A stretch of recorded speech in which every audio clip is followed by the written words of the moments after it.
안녕하세요. 우남중학교 국어교사 표혜연입니다.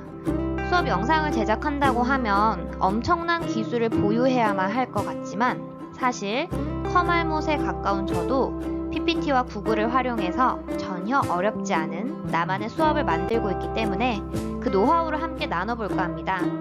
영상을 클릭하신 선생님들께 작게나마 도움이 되는 자료가 되기를 바라며 시작하겠습니다. 그 전에 제가 만들고 있는 수업 영상에 대해 간략하게 소개를 할게요. 저는 평균 10분에서 길어도 15분을 넘지 않은 수업 영상을 제작합니다. PPT를 활용해서 만들기 때문에 PPT 슬라이드는 평균 10에서 12페이지가 나오더라고요. 제 수업은 PPT 화면과 저의 목소리로 구성이 되는 형식이고요. 전체적인 컨셉은 라디오 같은 편안함과 오디오 가이드 같은 친절함을 나름 내세우고 있습니다. 학교에서 처음 수업 영상을 제작하여 올리자라는 방안을 접했을 때는 대부분 선생님께서 느꼈을 당혹감과 거부감을 물론 저도 느꼈습니다. 하지만 막상 만들어 보니까 생각보다 대단한 기술과 장비가 필요한 게 아니더라고요. 제가 수업 영상 제작에서 쓰는 준비물은 다음과 같습니다. 먼저 노트북이고요. 물론 데스크탑도 가능하겠죠? 그 다음은 파워포인트입니다. PPT 슬라이드로 수업 내용을 구성하고 이걸 바로 비디오로 만드는 방식이고요. 이 내용은 뒤에서 조금 더 자세하게 살펴볼게요. 그리고 녹음은 핀 마이크를 활용하는데요. 이건 학교에서 제공해준 마이크라서 그냥 쓰는 겁니다. 검색해보니까 DR77이라는 모델이고요. 가격은 3만원 정도인 것 같아요. 제 수업 영상 제작 과정을 전체적으로 먼저 설명할게요. 제일 먼저 학습지를 제작합니다. 저는 수업을 설계할 때 전체적인 수업 흐름을 구상하는데 가장 많은 시간이 걸려요. 그 전체적인 수업 흐름이 드러날 수 있도록 학습지를 만들게끔 노력을 합니다. 가급적이면 하나의 수업이 하나의 학습지에 깔끔하게 담길 수 있도록 구성을 하려고 노력을 하고요. 그리고 나서는 학습지를 활용해 수업을 할 수 있도록 이렇게 PPT를 제작합니다. 이 PPT 제작과 관련해서는 뒤에서 조금 더 상세하게 다룰게요. 학습지와 PPT가 만들어지면 녹음을 위한 대본을 작성합니다. 녹음의 NG를 줄이기 위해서 저는 실제로 제가 할 말을 다 적는 전문 원고를 작성합니다. 대본을 다 쓰고 나면 전체적으로 웅얼웅얼 읽어보면서 부자연스러운 부분은 다시 수정을 해요. 그리고 나면 슬라이드쇼 녹화를 통해 이렇게 녹음을 하고요. 이걸 비디오로 만들어서 수업을 완성합니다. 이 영상에서 주로 PPT 제작과 관련해서 언급을 할 예정이기 때문에 혹시 학습지나 녹음 대본이 궁금하신 분들이 있다면 제가 QR코드로 구글 드라이브를 링크해 두었습니다. 이 QR코드로 들어가시면 학습지나 대본 샘플을 보실 수 있으실 거예요. PPT 제작과 관련해서는 제가 각각의 슬라이드 화면을 구성할 때 신경 썼던 부분들에 대해 이야기를 할 건데요. 크게 3가지로 준비했습니다. 가장 먼저 제 영상을 보시는 선생님들도 그렇고 학생들도 그렇고 특히 여학생들의 경우 이 귀염뽀짝한 화면에 매료가 된 친구들이 꽤 있습니다. 이 화면 구성 팁을 간략하게 소개할 거고요. 그리고 전체적으로 심플, 즉 깔끔한 화면 구성을 제가 추구하기 때문에 이와 관련해서도 설명을 드릴게요. 끝으로 교과서 본문 이미지 활용해서 밑줄 치거나 필기할 때 편리하고 깔끔하게 활용할 수 있는 방법 이야기할까 합니다. 첫 번째, 마치 저를 닮은 듯한 이 귀염뽀짝한 화면 구성의 팁은요. 생각보다 진짜 별거 없습니다. 보시는 화면은 제 수업 영상 썸네일을 모아놓은 유튜브 페이지인데요. 모두 미리 캔버스라는 이 사이트를 활용했습니다.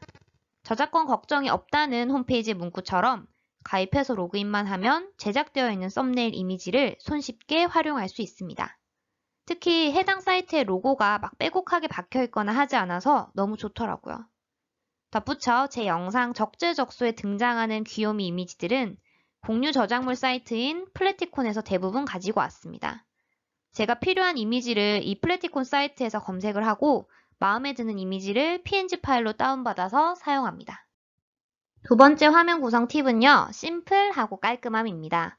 저는 1슬라이드 1정보에 나름 원칙을 가지고 있는데요. 사실 수업 준비를 하다 보면 이 내용 저 내용 다 중요하다고 생각이 돼서 슬라이드에 이것저것 막 넣게 되더라고요. 하지만 한 개의 화면에 너무 많은 정보, 특히 텍스트가 너무 많은 경우에는 화면의 가독성이 떨어진다고 생각합니다.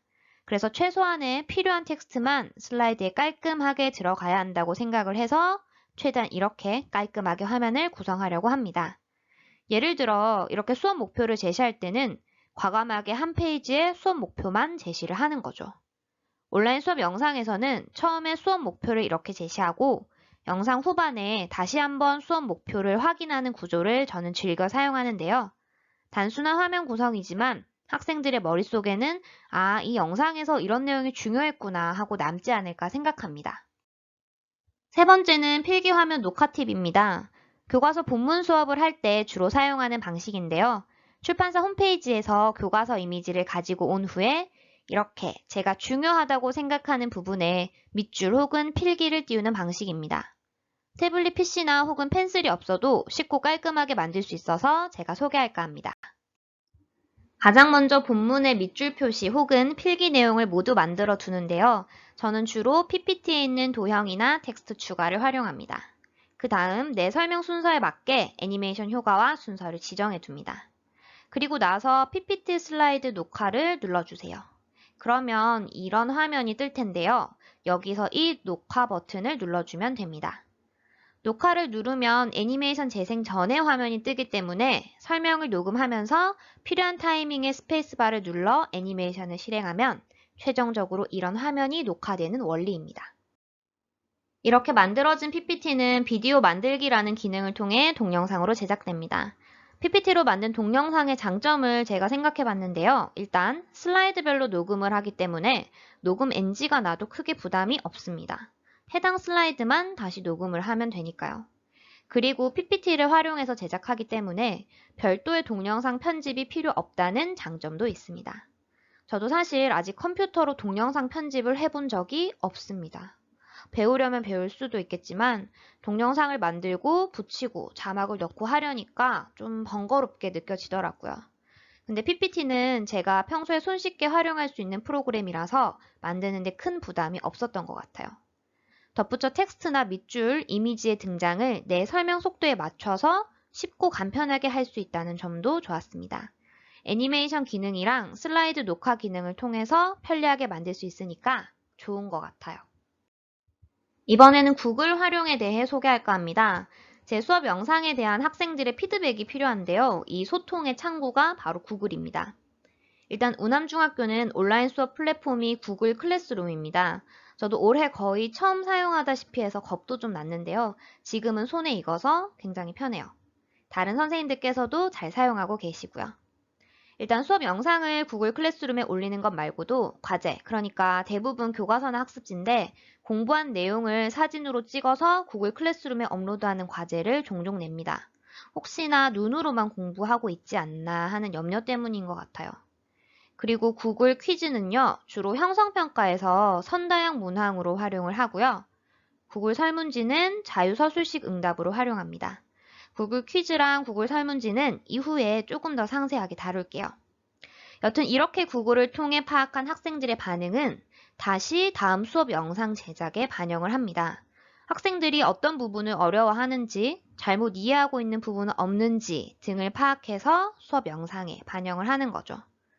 보통 컨텐츠 수업은 일방향이라고 생각할 수 있는데 이렇게 학생들의 피드백을 수업에 반영해서 제작을 한다는 점이 저는 쌍방향 컨텐츠가 충분히 될 수 있지 않나라고 생각을 합니다. 구글 클래스룸의 경우 이 플랫폼을 사용하지 않는 학교는 크게 의미가 없을 수 있어서 저는 구글 퀴즈와 설문지 활용에 대해 조금 더 자세히 다뤄볼게요. 누구나 구글 계정만 있다면 만들고 활용할 수 있는 부분이고 적극 추천하는 방법들입니다. 먼저 계정을 만든 뒤에 드라이브에 들어가면 이렇게 여러 가지 형식의 파일을 만들 수 있습니다. 그 중에서 저는 구글 설문지를 자주 활용하는데요. 구글 설문지를 만들고 나서 설정을 누르면 이렇게 퀴즈로 만들기라는 탭이 있습니다.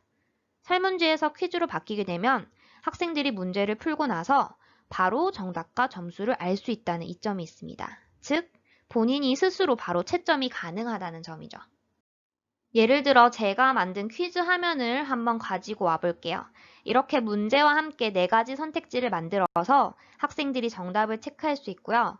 학생들은 자신이 푼 문항의 채점이 가능하다는 것과 동시에 교사는 학생들의 응답을 개별로 혹은 문항별로 결과를 확인할 수 있습니다. 저는 문항별 응답 통계를 통해서 학생들이 특히 어떤 문제를 많이 틀리고 어려워하는지 파악을 자주 합니다. 그리고 나서 다음 수업 영상에서 이 부분을 언급하면서 보충 설명을 해요. 구글 설문지는 학생들의 생각을 조금 더 구체적으로 들을 수 있다는 점에서 강력 추천합니다. 저는 문학단원에서 시적 사항을 파악하는 자유서술형 문항을 제시했습니다. 학생들의 응답은 이렇게 학생 개인별로 볼 수도 있지만 엑셀 파일로 수합해서 한눈에 모아볼 수도 있기 때문에 아주 편리했습니다. 제가 생각하는 이 설문지의 장점은요, 일단 간편하게 온라인 글쓰기가 가능하다는 점입니다. 사실 워드 프로세서 장문에 조금 더 익숙한 세대인 학생들이라 그런지 얘가 이렇게 글을 잘 썼나 했던 경우도 있었습니다.